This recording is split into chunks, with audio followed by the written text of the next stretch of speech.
On Wednesday morning, I got to soccer camp around 8:20, and there were some older men playing pickup. And they seemed a little bit upset. And they were upset because we had to start camp and they had to leave. There's a group of them that had been going out to the park, Thomas Brooks Park, every Wednesday and Friday morning and playing pickup. But, we had the camp reserved.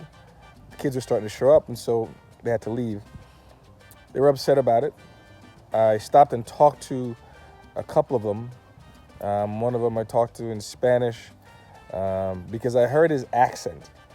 And the minute I heard his accent, I knew where he was from, either Panama or Costa Rica. So the minute I mentioned that, his face lit up. And so we started having a conversation. There's another gentleman, I heard his accent, and I said he must be Argentinian. He corrected me, he said he was Peruvian. But then that softened the tension, and so we had a conversation. We kept having a conversation about soccer, and I just found it interesting that I've been coaching soccer camps with little kids for over 20 years, and I've never watched old men play soccer. And so I told them, look, we're going to have a camp here. You guys won't be able to do what you want to do this week, and unfortunately we have camps for most of the month and most of July here. But I'd like to come out on Friday and watch you guys play. And I did that. I showed up on Friday, came out and watched them play. Because again, I'd never seen old men play soccer. I realized that in all my years of coaching and playing, I'd never watched really a game of anybody over 40 or 50 years old. And I just found it fascinating that this duality, right? One end of the spectrum of soccer learning versus the other. And so I'm watching them play on Friday, and I'm going, this is a story. This is a story. What is it like?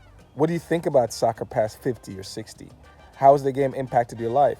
And why at some of them age 76, 73, 71, 64, why would you come out at 7:15 on a Friday morning or on a Tuesday morning or on a Wednesday morning to play? There has to be a draw and a meaning in the game for that. So I videoed it, and I hope you get that sense that I'm trying to capture in that video the wonder, I guess, of soccer and the everlastingness of it. It doesn't leave you. If you love it, the game loves you back. And what it is the relationships and the friendships you make. Like I say in the video, I heard certain players talking, and the minute I heard their accents, I knew where they were from. Kind of impressed myself that I could pick out a Czechoslovakian or Yugoslav or a Bulgarian or a Polish accent. And I knew it, and I was right. That's all because of soccer. I met people all over the world. I knew the world because of soccer. And so those old men were kind of a testimony to that. The game is beautiful. And, I hope the kids that we teach all summer, that y'all stay involved in it. Maybe not until you're 76, but who knows? There's a place for you, and it doesn't matter how old you are, tall you are, short you are, big you are, slow you are. There's a place for you in the beautiful game. Soccer is a bridge, and it connects, in this case, generations, ages. Connected me to the world, and I'll never forget that. And so maybe I'll go back out there with those guys. I probably will, because I like it.